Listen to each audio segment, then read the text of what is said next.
welcome to the Talking Michigan Transportation Podcast. I'm Jeff Cranston. Experts are trying to parse some data that shows a dramatic decline in the number of trips Americans are taking on foot.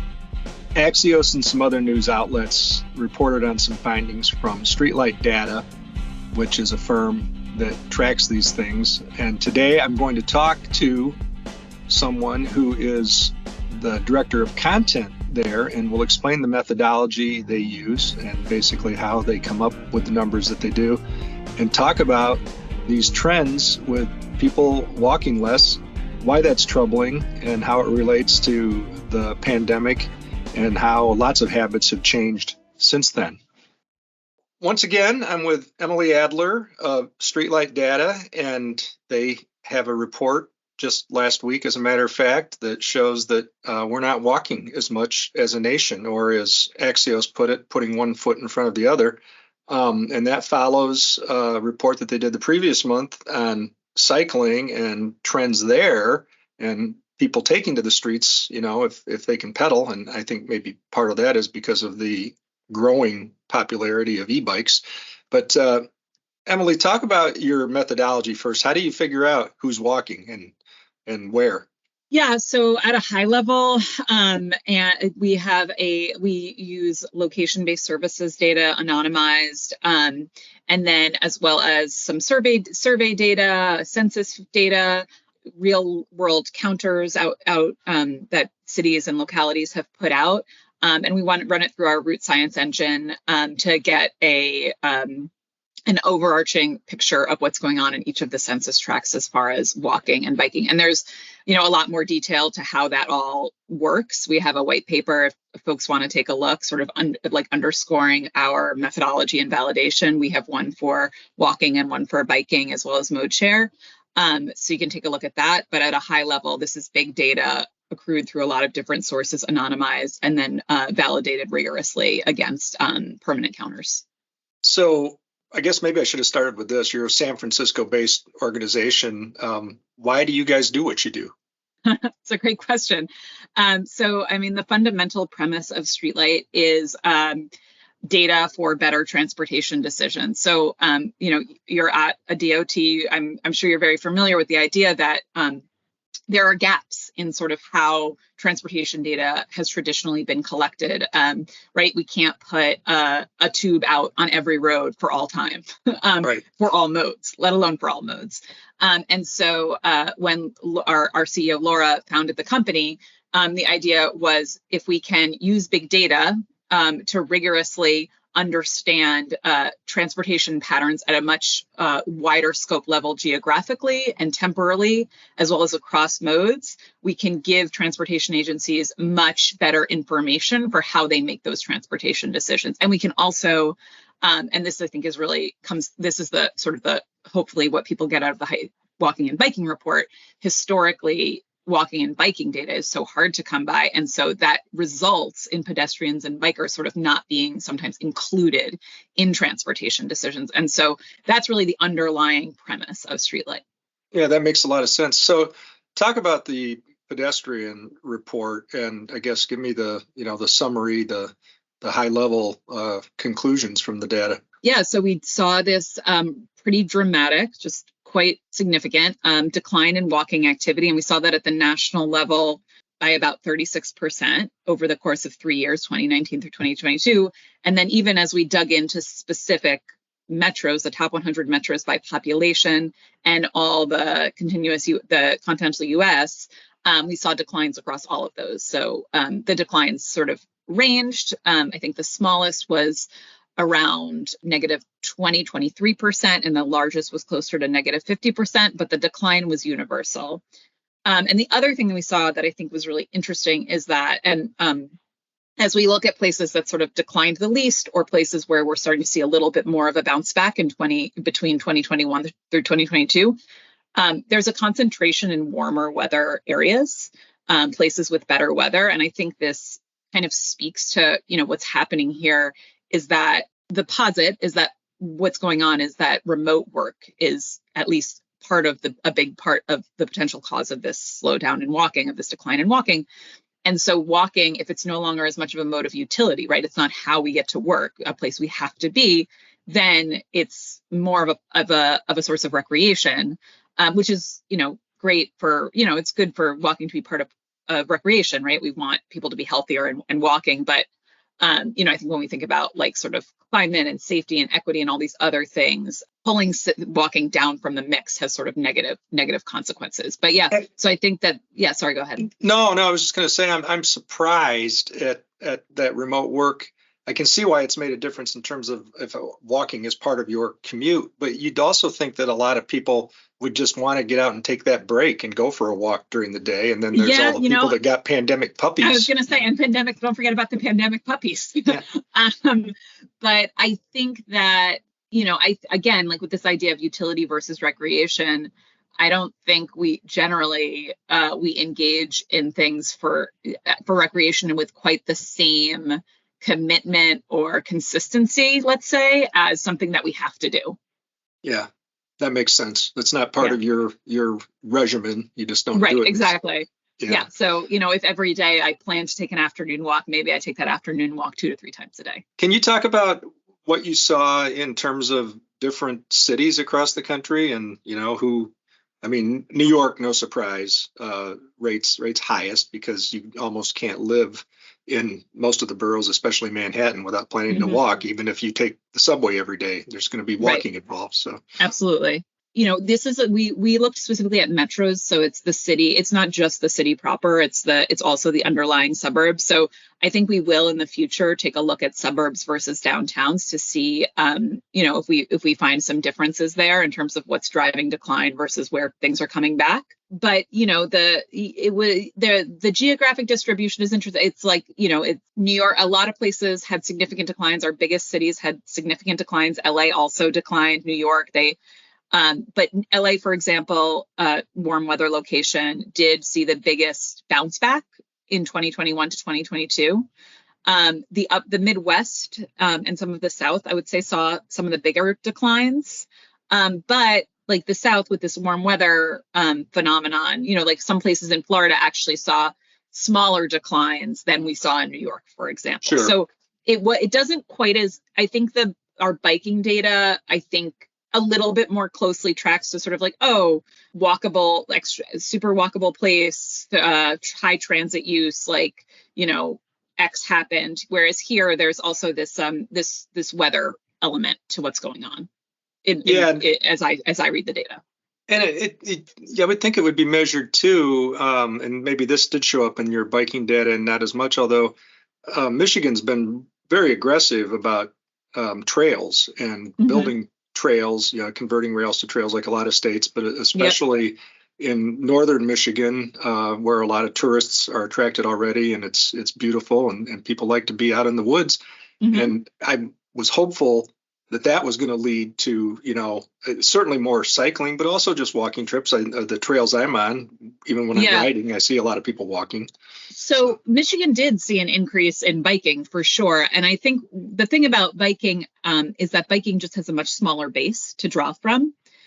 So, if a lot of people started biking for the first time during the pandemic, and it's very cool that has held. So what we found is that biking momentum didn't fall off, right? So although the growth slowed, we didn't see a decline after that initial bump. I think with walking, this goes back to this idea of recreation versus utility.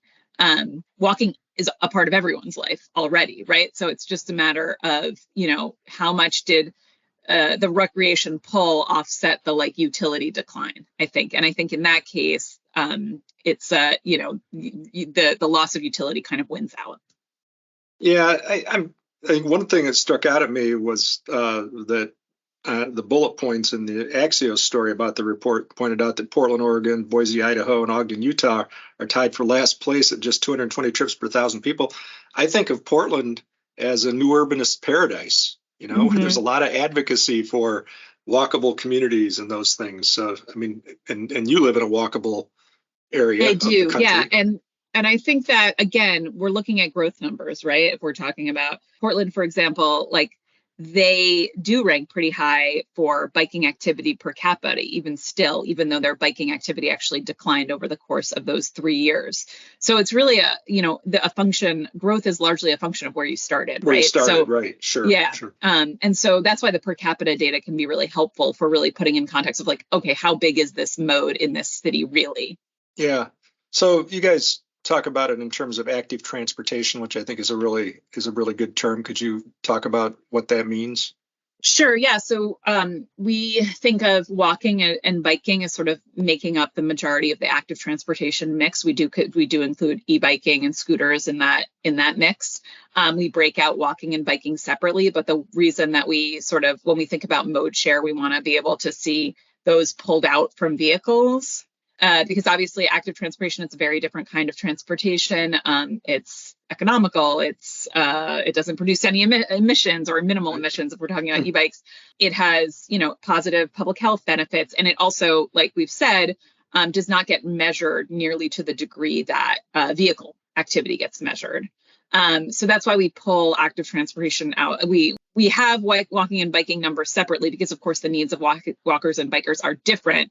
But in the end, like a lot of times the infrastructure that supports biking also supports walking and also makes streets safer. So I think it's useful to have those, to be able to look at them together and to look at how that mix is shifting together, as well as pull them apart for specific safety and other planning use cases. Yeah, I think it's most disappointing because we know where the United States has been in terms of, international rankings for obesity and other related health problems for decades, if not centuries. The public health element of it is disconcerting for sure. Yeah, and is that part of what drives you and your colleagues in this effort? I think a lot of folks at Streetlight have backgrounds in transportation themselves and are really interested in sort of bringing the most cutting edge, most sort of comprehensive data to transportation agencies to help them make these sort of more like we think about it as more holistic. So, and I think that those holistic decisions tend to benefit those big thematic positive changes, right? Public health, climate, safety, et cetera. It all sort of seems to work together. Yeah, that's really interesting. It's also part of you talked about downtown recovery and downtowns where commercial real estate is not bounced back the way that certainly the people who are involved in commercial real estate had hoped it would. Absolutely. Do you have any, not that you guys traffic in crystal balls, but do you have any reason to be more optimistic about the future and where things are going? Well, we don't traffic in crystal balls, to your point, but we did in the report highlight sort of the numbers in the most recent full year because there were some signs of positive bounce back there. We did see some places start to see increases again in walking activity. I also think like the hope is that like sort of shining this light and providing this data gives localities what they need to sort of make these investments to draw these numbers back up. And in addition, we of course also have the Build Back Better bill and various infrastructure investments that are ongoing. If those funds can be sort of paired with the information on where is this happening, where is it not happening, what do we need to do to pull this in the other direction in the case of walking or support biking in the case of biking, we are at a historic moment in terms of the funds available for infrastructure. So I think those things are all to the good. Yeah, and we've got an administration in Washington and a Secretary of Transportation in Pete Buttigieg who's very committed to these kinds of things and connecting communities. So yeah, absolutely. And I think we see a lot of those grants really supporting things like safety and public health and reconnecting to communities, to your point, multimodal planning, et cetera. Yeah. So, okay, maybe there's some seeds of hope there. I guess I thought by now, going back to President Kennedy and a national focus on fitness and it was kind of mocked, but the 50-mile hike thing that we'd be further along now, Yeah, 60 well, years later. I guess it's all part of sort of a holistic vision of a place, right? So it's like goes to land use and transit and making sure that places are built in a way that's walkable so that people have reason to choose to walk over getting in their car. Please stay tuned. We'll be back with more Talking Michigan Transportation right after this. If you're enjoying today's Talking Michigan Transportation podcast and would like to learn more about some of the exciting innovations going on at the Michigan Department of Transportation, check out the MDOT YouTube channel for videos featuring project updates, safety initiatives, and program highlights. Go to youtube.com/MichiganDOT and subscribe.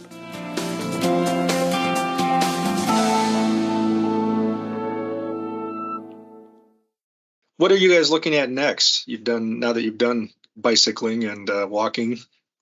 So I think we will in the next month or two take a closer look at a few metros and maybe look at what are the trends between suburban areas versus downtowns in terms of walking and biking. That's something I think we really want to understand better. Also, looking at how VMT, we do measure vehicles miles traveled as well. So we'll be looking at what's happening on the ground in terms of changes in vehicles miles traveled. We're always sort of using our data to try to highlight like new and interesting and trends that will benefit people's planning and sort of thinking about how infrastructure is developing at the, again, our clients are, running all kinds of analyses all the time for very specific use cases. But in our research, in our content, we're sort of trying to highlight those big national trends that can kind of shine a light more broadly.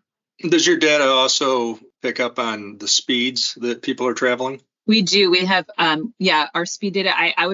We published a few months ago something called our Safe Speed Index, where we actually took our pedestrian data to identify roadways that have high pedestrian exposure, and then looked at the distribution of speeds on those roadways to understand sort of a ranking of cities by who has the safest speeds for pedestrians. So that was a really interesting analysis, and we focused there not on speed limit, but on what are the actual speeds that cars are going and what kind of risk does it pose to pedestrians. Go ahead. No, you finish up.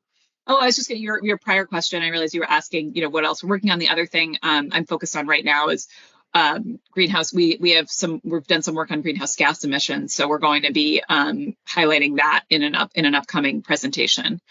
Sort of how you can use our data to measure greenhouse gas emissions more effectively from transportation. So that's something we're really excited about. Good. I'm very interested in that too. Yeah. What I was going to say is that it seems like when you talk about cities and the speeds in the cities, I mean, most of what I've delved into with our state police here, beginning with the pandemic and, fewer cars on the road and speeds were crazy, and a lot of people quit wearing seatbelts, and there was just a lot of reckless behavior. Yep. And even though there weren't as many people driving, there were more serious crashes and more people being killed. And it only stands to reason that even in cities that have been aggressive about, pinch points and traffic calming devices, that if people are going faster and taking more chances, that, everybody's at risk. So. Yeah, absolutely. I think it's pretty clear from lots of different data that's out there that speed is one of the biggest risk factors for anyone in a car and anyone outside of a car. So that is data that we are, that's very important in our data mix. And we highlight it a lot in our safety planning tools because it is such a critical piece of the safety mix. Yeah, well, I'm really interested in your work. So thank you for taking time to talk about it. For sure. Thanks for reaching out. It was great to chat with you. I'd like to thank you once more for tuning in to Talking Michigan Transportation. You can find show notes and more on Apple Podcasts or Buzzsprout. I also want to acknowledge the talented people who help make this a reality each week, starting with Randy Adler, who skillfully edits the audio, Jesse Ball, who proofs the content, Courtney Bates, who posts the podcast to various platforms, and Jackie Salinas, who transcribes the audio to make it accessible to all.